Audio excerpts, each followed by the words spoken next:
All right, everybody, welcome back to another edition of Bourbon Banter Evans. Justin, what are we going to do today? What do you think?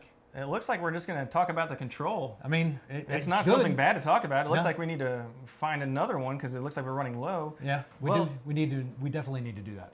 It's the technical end of Bourbon Banter Evans' fiscal year. If you guys followed us from the calendar, it starts in May due to the bourbon history. That being said, why don't we go ahead and go with top 10 bourbons that we drank Yes. or whiskey. That we personally drank. Personally drank, not the top ones released in 2024. Right. Let's go top 10 whiskeys or bourbon that we drank in 2024. Yeah. And since this is going to be a little bit longer, we're going to try to make it as short as possible. Do I have bourbon socks on? Yes, you do. And they match my outfit, so it's kind of nice. Yeah. So that being said, I'm going to put you on the spot, let you go first. What is one of the bottles that we present to you guys as a top 10 we drank in 2024 as BBE presents some top 10 bourbons? Everybody should know this one. It was in one of our videos, and a darn good one, if I must say so. A. Smith Bowman Cash Strength. Batch 3. Batch 3. Is phenomenal. So I did make a bold statement on the video that we did 3 versus 4 that this is probably the best barrel proof that I've done. And I've done a lot of barrel proof picks at the distilleries, thieving from the barrels, all kind of different barrel proofs just like you have. Yeah. And GTS so that's killer. a really bold statement for me to say this might be the best cash strength I've had to date. Not saying it's the best bourbon I've ever had, but cash strength specifically straight from the barrel. Like we said before, GTS killer. Yeah, and it did. And like and subscribe as he, I'm saying, check that video out if you haven't seen it. Yeah. I've got my pen and handy paper here to take a couple notes just in case we want to go a little bit further into what happened when we had that, and then that briefer memory, because I'm going to try to come down with a number 1. Yeah. We're not going to rank these in order. These are going to be pulled out randomly. Right.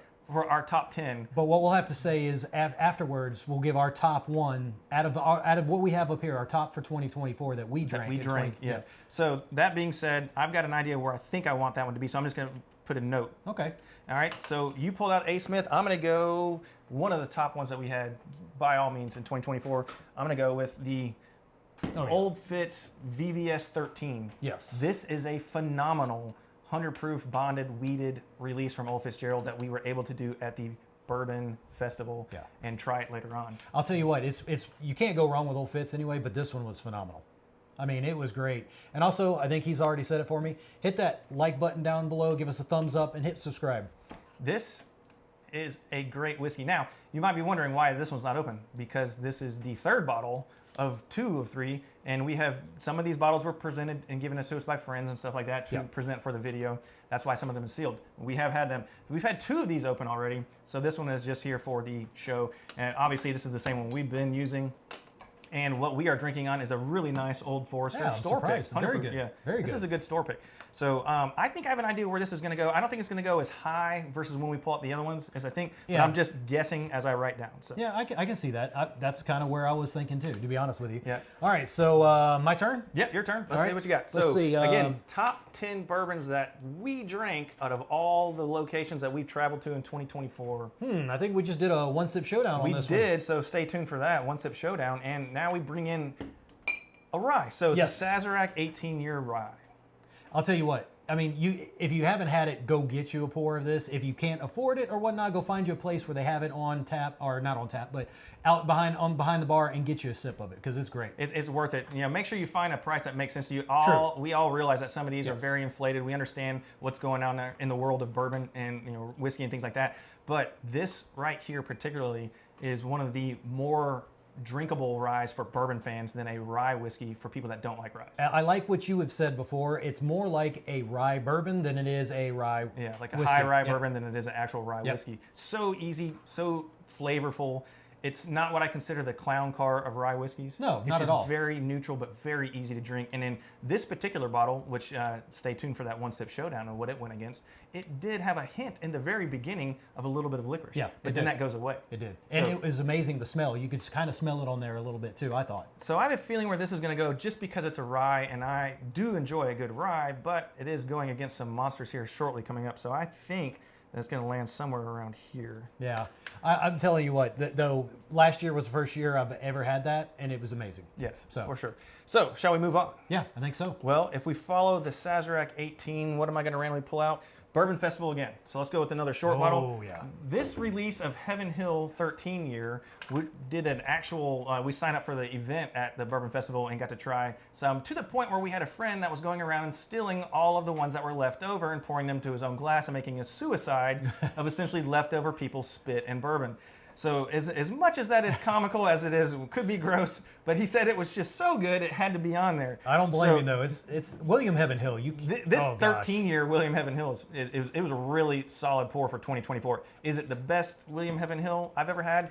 I don't know, because they're going to keep producing them. Yeah. Is it one of the best I've had up to date? It is very, very good, but it is hard to beat the 3rd edition. I had the 3rd edition when it came out as I think it's 110 months or essentially like 11-year bottle and bond. That was amazing, but I hadn't had them side by side, so I can't say enough about this edition. Yeah, no, and I'll tell you what, I love William Heaven Hill. I mean, ever since having it at the, down there in Bardstown, I love it. All right, so let's see, where am I going to go next? I think I'm going to go with a nice little empty bottle here, probably because it's so darn good. Holy Heaven Hill 17. Smokes. This stuff we opened prior to 2024 for a great win, Tennessee versus Alabama, but we did get to finish it in 24. I can't say enough about this bottle. If anybody says that this 17 is not better than the 18, the 19, or the 20, which we're going to be trying the 19 here shortly, I will be shocked. Yeah. So, and I'm making that statement and not having had the 19, so we're about to find out, and I could, it could be a bold statement. I could be bold. I could be wrong because we haven't had the 19 yet. But that being said, this 17, it's hard to mind blowing. It's hard to beat for what it was. I've had the 27. We had that in Bardstown years ago. That's very toothpicky. It's like drinking oak. Yeah. A lot of tannin. Very good flavor. 94 proof, I believe it was at barrel strength with the barrels that they had left over. But this 17 is so well balanced, and a lot of it that's in there is a 19-year-old bourbon. But the 19 we do know is a wheat whiskey. Yes. So I think I know where this one is going to go. Just basing it off of the memory. And so if we, just the memory of having that celebratory pour when it finally, my team upset the team that I haven't beaten in 15 years. And then later on that next year, celebrating it from a different victory and knowing how good it was still and finishing it within a year. It was great. That's the whole thing. This one, I'm with you. I would be surprised if the 19 can beat it. Glad we're going to get to try that later. But I'll tell you what, the 17 is hard to beat. Yes. So overall, that is going to be very high up, I think, on my list for top 10 whiskeys that we drink in 2024. And so far, this is looking like a really solid lineup of stuff that we were able to acquire and drink. I'm surprised that we've been been able able to. of. Yeah, we've been able to be a part of all of this. Yeah. I mean, it's been fun. It was a fun year last year. All right, so I'm going to step it down from here, and I'm going to go into the, again, short bottle. So we're going to go way over here. Oh, yeah. This is our store pick of Stag Junior, also known as Stag. That we did, that ended up, we did this to pick this out. We did this as a control versus George T. Stag, Taylor Barrel Proof, and regular Stag. Yes. Of different releases, very specific years. Yeah. This stuff was killer good. Yeah, and it's one of the best. It's probably doing a pick. It's probably some of the best. That's one of the best boxes that we've done. Yeah, the kit, because we didn't do the trip to Kentucky this time, but the kit that they sent, you couldn't have gone wrong with any 3 of those barrels. Every single one would have been a winner. Yeah. And at this point, we were getting to where we were splitting hairs. Yeah, we were being nitpicky on these things. So if you have the luckiness to have somebody that has this bottle or has because it's been sold, or has some left over, make sure you ask for a try. This is a fantastic release of BT1 and phenomenal juice that stands up to George T, even though it is significantly younger, 9 versus 15, and may have beaten out some of that Taylor Barrel Proof easily. So it was a great release. I think based off of what we're pulling on the table, it's going to fall short on today's list, but it made it in the top 10 that we drank. So even being number 10, I mean, that's some pretty darn good stuff. That's good juice, if you want to call it that. I mean, I'm even thinking, I'm sitting here going, A. Smith Bowman in that, Yeah. Holy cow. I mean, it can compete with A. Smith. It won't beat it. It won't beat it, No. but it can compete. So cheers, what's in your glass? Yeah, hit that like and subscribe button. All right, so I guess it's my turn. Oh, yep, my turn. All right. And also, put in the comments while Charles chooses his next bottle, what do you guys think of some of the bottles that we've seen up here? Have you had them? Did you like them? Would they be in your top 10 that you've tried? If you've tried them, what was your favorite? All right, so I got to go with an oldie, but a very good one. Oh my gosh. Virgin Bourbon. Good old pre-fire, Heaven Hill. I'll tell you what, that one right there, Oh man, I love that. We were lucky to be able to get this bottle. It's an overseas bottle, and it's an Old Dusty. And I'll tell you what, it was some of the best juice I've had. You talk in a about long balanced candy bourbon Oh with my gosh. proof and flavor that never left. Well, and it's a 15, and you would sit there and think it's going to be oaky and everything. It really wasn't that The oaky. balance was Yeah. amazing. And what is so also amazing to me is the fact that this stuff probably would have been $15 to $20. Yeah, when at it the came out. time. And this is the Japanese release. Yes. So, in case anybody's wondering, that was the across the pond bottle that Yeah, we were but able to acquire. we had that one open for right out of over a year, and we needed to finish it off. So it's amazing what's really cool when you have people that get deployed and go to Japan and send me shots and videos behind these bars and are able to find all these Japanese imported things. It's really cool. And then, hey, Justin, do you want to pick this Yeah. one or this one? I'm Yeah. like, pick them all. He's like, I Get 'em all. can't ship that many back. I was like, let's take a chance. yeah, I mean, So- it's amazing what they still have over there Yeah. and what people are getting. Not that I'm saying, and I never have, and I'm not going to say one way or the other. I've still got a friend that has a Japanese, haven't met up with him from me being deployed, Japanese blends for me. Oh, It's really? just an 80 proof, and I've Yeah. had it before, but I was like, it's just an odd proof to have. Essentially, it's like drinking ancient age. Yeah. So I'm like, I want to try it. It's a different of course, bottle. of course. So that has a good story to it for us because we were able to acquire this, and it Yes. was one of our earlier videos that we did, and then finished it off and had a great pour 2024. So, Yeah. and it's so hard not to say how good that was. Yeah, and it's hard not to put it in here. I mean, because how often do you get to have something that old? Pre-fire Heaven Hill, you had to put it in there, and it's not just because it's pre-fire; it's because it's good juice. Yes, it's fantastic. And so I think we're gonna have to start backing off some of these bottles to make room on the table. But it's weird that this one comes out in this way, and I think I might have to change my lineup. But this makes the show. I don't doubt it. This bottle is an example of what we opened for a Bourbon Festival and then got to try later. And Pappy 20 of that particular release from what we opened was one of the better ones I've ever had. And so in the original days, a long time ago, I've even had some pure Stitzel before out of these. I wasn't so sure that I liked it that much, but as your palate changes and also gradually gravitates towards certain things that you like, I've really started to like the 20. Not as much as I like the 12, but it has definitely taken over the 15. And Really? the 23 has got a little bit too much oak and it's got a little bit of twang to me. The 20 is so velvety.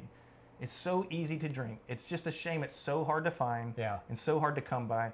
But luckily enough, we had one to be able to put in the video to showcase. Obviously, it's sealed. It's not open. This was, thank you for those. Yes. Like I said, I put that in the post. Thank you for those that allowed us to use these as an example of what we made that we were able to try. Exactly. We've got some cool friends. So. yeah, definitely. And I'll tell you what, the 20, I'm still 15 for me. But I would say the 20 is right up there too. That particular Yes. year that we tried Bourbon Yes. Festival, then you tried later on because you didn't make it, Right. has put me over the edge of, I'm glad you still like the 15 because that 15 that we had was good. That should be an honorable mention, by the way. I agree. It hands down should be an honorable mention, but the 20 put me over the edge of that. It finally surpassed the 15 for Yeah, me. I can completely understand. All right, so what's kind of funny is we sit there and we do the last one. This would be number 10, am I correct? You would think, but I've got one more. Oh, do you? Okay, my bad. Well, So this is number 9. what's kind of funny is, guess Unless what? I don't know how to do math. It's No, very possible. I'm sure you do. Uncut, unfiltered. So we went with a Winkle, and guess what we have right here? I'm going to swap this out right here. We're going to surround our control with Winkle. Yes, indeed. This Family Reserve Rye. is a great one. I'm glad you pulled It this is. out. So we both agreed hands down on this. For now, 2 ryes have entered in our top bourbons that we've tried. I know. It's kind of crazy, huh? 2024, and but both deserving. Oh, of course. And this one, watch the One Sip Showdown and everything, but I'll tell you what, honestly, I would love to hear the comments on what you think about the One Sip Showdown, but also what you think about the ryes being in here too. Yes. Let us know. Yeah. Do you think the ryes deserve to be in here? Or do you think should it be all bourbon since we did top 10 technically bourbons that we drank, but kind of top 10 bourbons and whiskeys at this point? Because the 2 ryes were just so good, we couldn't put leave them out. Yeah, couldn't leave them out at all. I mean, I'll tell you what, it just like you said before, I said the same thing with this one. It drinks just like a high rye bourbon. I agree with Very, you. very good high rye. Yep. The very first time I tried this, if I remember correctly, was in Bardstown. We were at a specific bourbon bar at the time. This is, early 2015, 16, 17, something like that. And in one of the top 10 bourbon bars, we researched to go down there. We were doing a barrel pick. And that's when I realized that this doesn't taste like a standard rye. I wasn't really a rye person then. And then I wanted to try them each since. And I've tried multiple years. This 23 is phenomenal. even though we tried it in 24, is just lights out awesome. Yeah. And that's one of the best memories I have is actually doing a barrel pick, and we all got to pour this. Yes, we actually did. got to finish the bottle. Yep. Actually wanted to try to get another bottle. And ended up with a 1960s Varial Barton. Yep, I know. It happens. Yeah. So now that's a phenomenal pick. If you have the chance to try it, please go out there and try it. That may have been 2018. It was 2018. Okay. Yep. Yep. So now I must bring to the table something that I'm very fond of. Which one you want me to take off? I'm going to just slide off that stag. Yep. We'll just slide out this way. All right. We'll put the 2 decanters. This is my top pour. And I will rank this on the spot without even having said that you asked me yet. Right. This is my #1 pour, with the exception of one bourbon that I had to complete my from 1930s until today. I've had every whiskey from every decade. Not every whiskey, I've had a whiskey from every decade. But this surpasses that, and this is the 1995. So in my opinion, from what we had, this is my top. And I was able to do this on my 15th anniversary on a cruise to try it.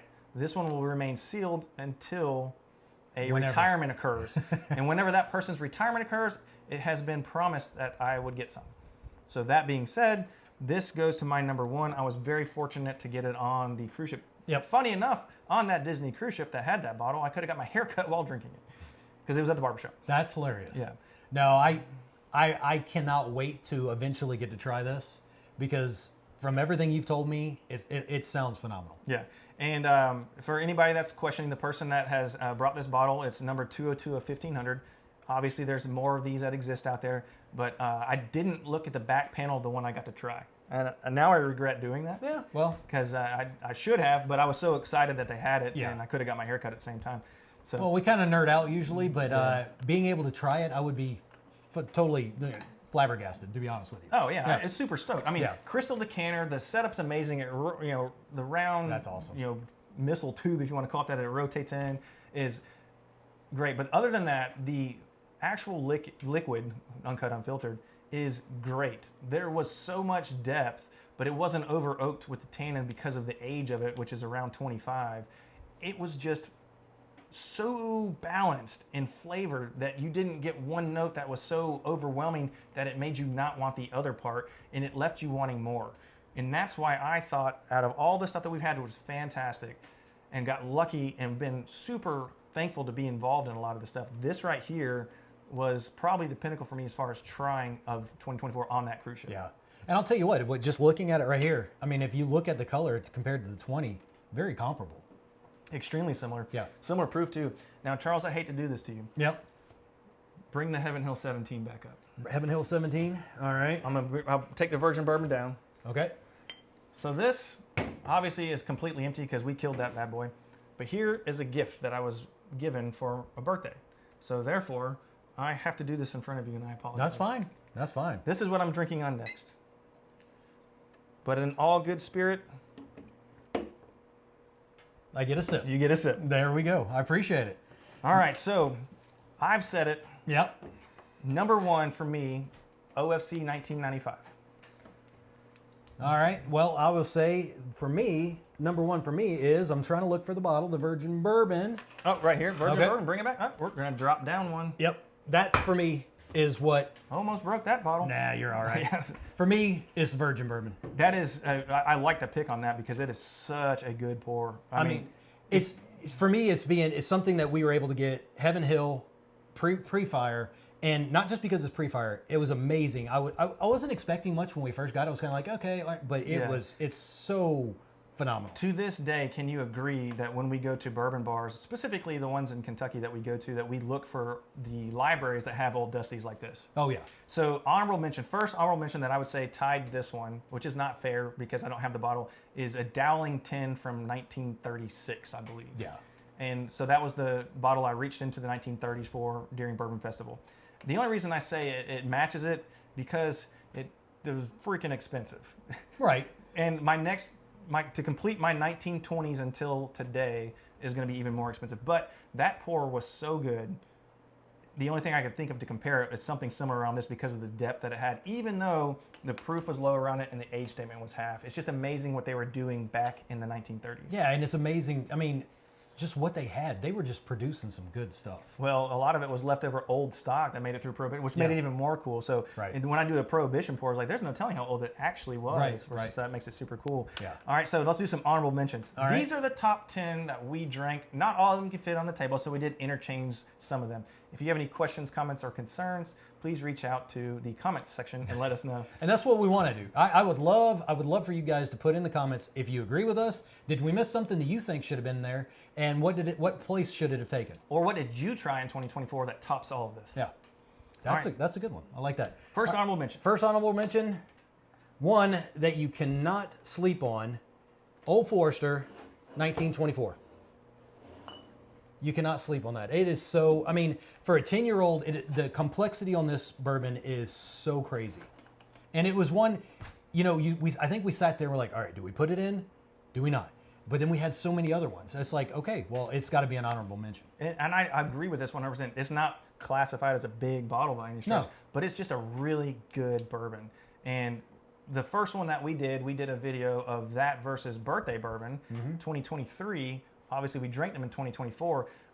This was the first release. We've had the second batch. The second batch is good, but it is not as good as the first batch. No. So my honorable mention is the 2023 birthday bourbon. And you know what? I completely agree with that. Try not to break my glass. This birthday bourbon is probably one of the best birthday bourbons I've ever tried. It was very good. I don't know why it hit me just right with the cherry notes that it had, but it's very good, very solid.